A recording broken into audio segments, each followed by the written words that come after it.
नमस्कार दोस्तों, आज का वीडियो स्लो थिंकिंग यानी कि धीमी सोच पर है। स्लो थिंकिंग हमारे जीवन में कितना महत्वपूर्ण है और स्लो थिंकिंग से हम लोगों को क्या क्या फायदा होता है, तो चलिए स्टार्ट करते हैं। धीमी सोच। गांव में एक साधारण किसान रामू रहता था। उसे खेती करने में बहुत ही आनंद आता था, लेकिन वह हमेशा जल्दबाजी में रहता था। हर दिन वह सुबह उठकर अपने काम में जाता और जल्दी से जल्दी सब कुछ करने की कोशिश करता, लेकिन अक्सर उसकी फसलें खराब हो जाती क्योंकि वह हर काम में जल्दबाजी करता था।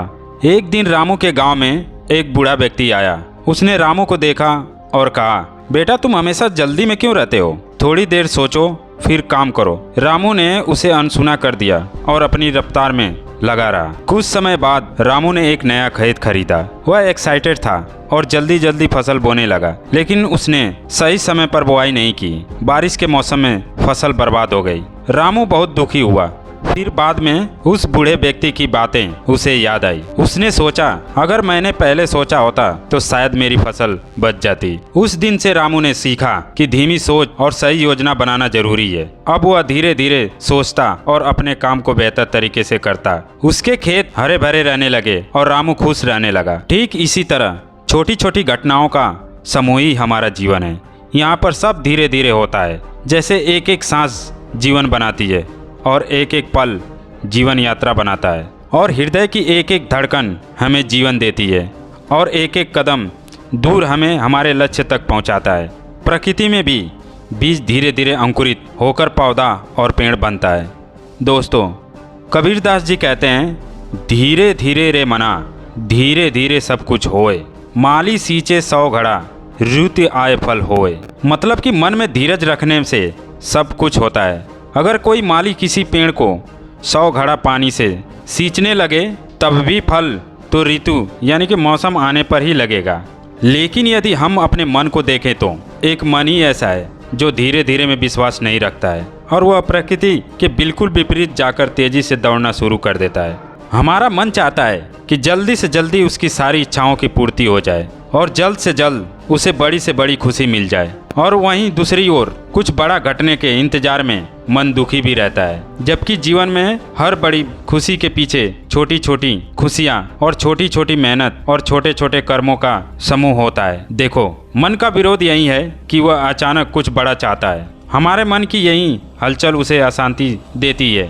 भागते हुए मन के कारण हमारे निर्णय भी कमजोर होते चले जाते हैं। भागते हुए ख्यालों से जब हम भर जाते हैं तो उसको मन कहते हैं, और जब ख्यालों से खाली होकर ठहर जाते हैं तो उसको विवेक कहते हैं। भागता हुआ मन हमारे सोचने समझने की शक्ति को खो देता है, जिससे विवेक दब जाता है, और साथ ही डिसीजन लेने की शक्ति भी हिल जाती है, यानी कि कमजोर हो जाती है। ठहरा हुआ मन भारी से भारी समस्याओं का समाधान करता है और डिसीजन लेने की शक्ति को भी जगा देता है। लेकिन मन को ऐसा लगता है कि वह भागकर समस्याओं का समाधान जल्दी से जल्दी कर लेगा और कई सारी उलझनों को भी जल्द से जल्द सुलझा देगा।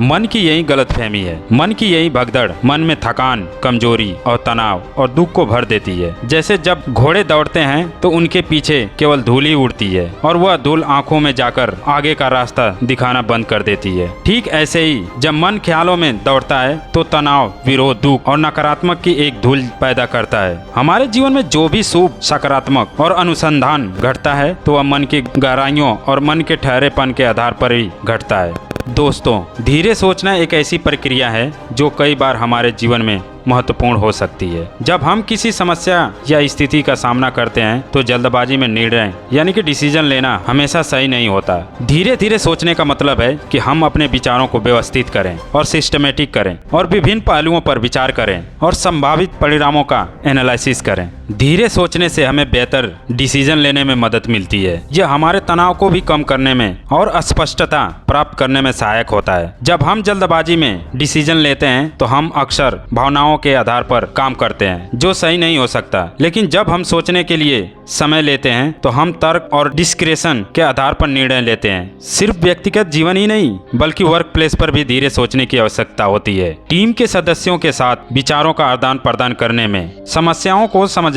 और अस्थायी समाधान खोजने के लिए यह महत्वपूर्ण है। इसलिए दोस्तों, हमें धीरे सोचने की आदत डालना चाहिए। इससे हमें एक बेहतर इंसान और डिसीजन मेकर बना सकता है। यह न केवल हमारे जीवन को बेहतर बनाता है बल्कि हमारे चारों ओर के लोगों पर भी सकारात्मक प्रभाव डालता है।